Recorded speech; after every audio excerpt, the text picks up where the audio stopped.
This is Bazaar Morning Call, broadcasting live from the CNBC TV 18 Motilal Oswal studios in Mumbai.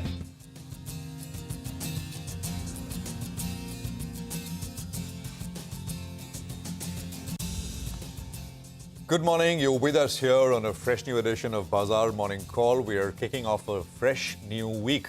Will this be the week where the market, after breaking out of a range last week, keep going and make significantly newer highs? That's the question, isn't it?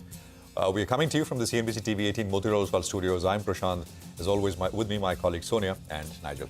Morning, guys. Hi. Good morning, Prashant. Good morning, Nigel. And the market momentum continues, right? Given all of the bad news that has been thrown at it, the Nifty closed above the 22,000 mark, so the going has been pretty good. Yeah, we're making fresh all-time highs, Prashant. I don't think it's a question.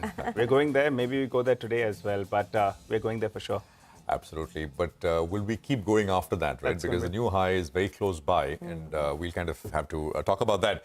But, the breakout happened. So let's just rewind the clock back for a second and tell you that the market on Friday, and actually on Thursday, that follow-on buying which was missing, right? I mean, day two follow-up was missing for so long, that actually started to show through. So, for example, Friday was a case in point. There was follow-on buying which I think, which set in, and we ended about 0.6% higher.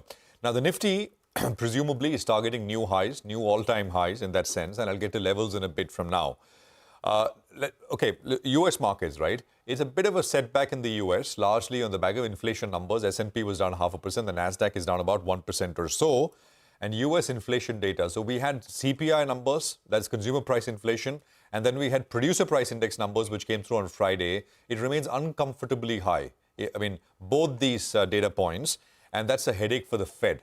So U.S. core PPI, that is producer price index, came in at about 0.6% month-on-month growth, and that is a significant beat. You also had the preliminary Michigan survey, within which inflation expectations were extremely sticky and again high. So we had two data points on Friday, which once again kind of sort of throws the ball in the Fed's court in that sense about what they're going to do. The yields went up. The 10-year, which had cooled off a little bit, was up 5 basis points. We're at about 4.28%. So Friday to Friday, that is last week, the 10-year is up about 15 basis points. The dollar index didn't do very much. It was flat, slightly above the 104 levels.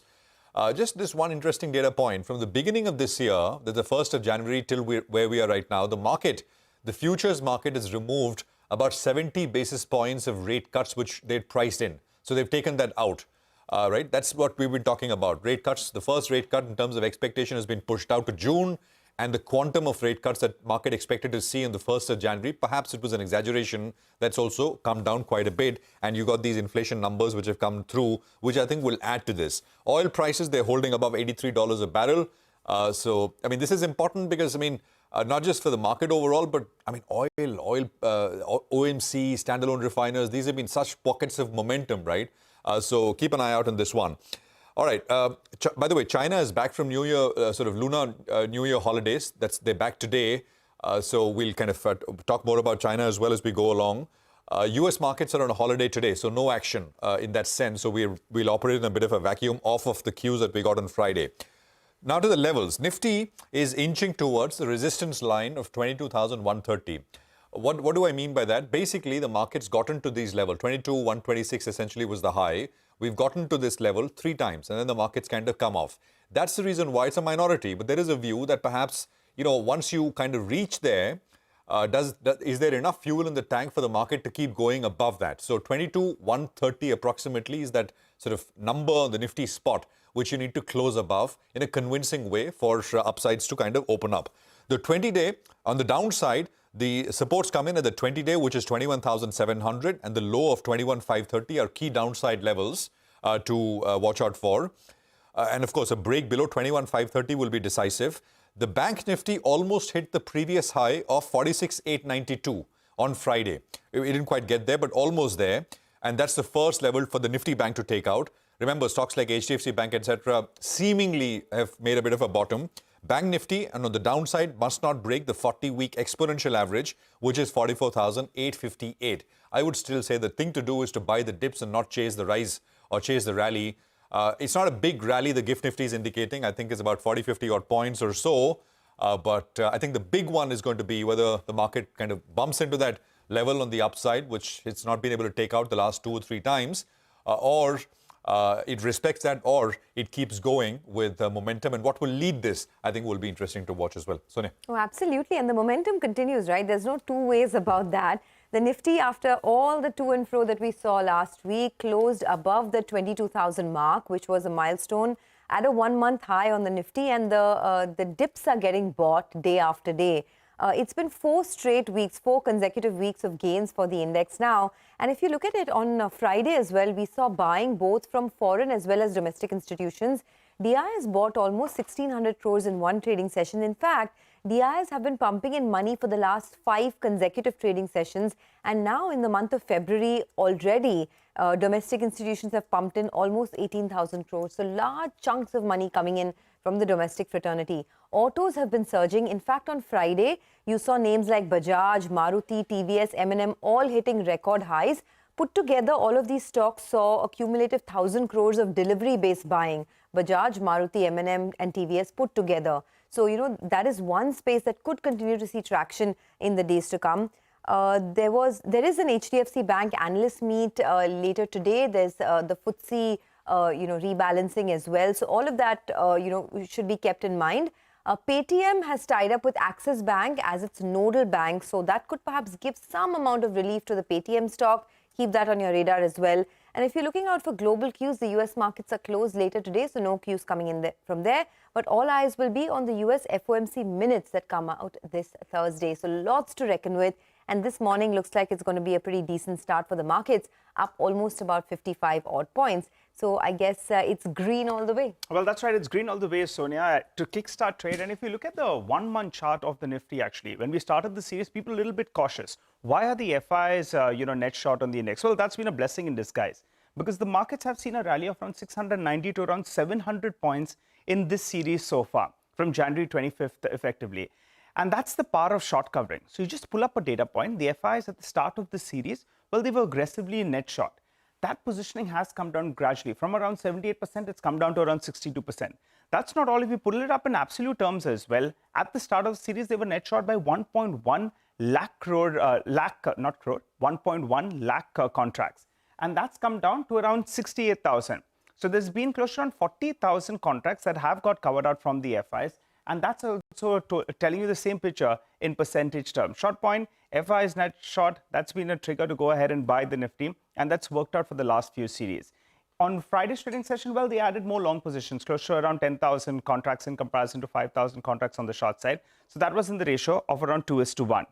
Moving to the strikes that were very active. In an uptrending market, you want to see the nearest possible put, see a fair bit of writing. And that's precisely what happened. 22,000 put, fair bit of writing is what we saw out there. But there is some action at around the 22,100 call, which gives me this broad 400-point range. On the upside, 22,250, that will be the next resistance we're looking at. While on the downside, 21,500, we have bounced off numerous times from there. But I think in the near term, the 21,850, that will be a bit of a support zone going by the options data out there. The Nifty Bank, that's going to be the one in focus. HDFC Bank in the near term, there will be a lot of interest with regard to that analyst meet and the likes, and as well as that rebalancing.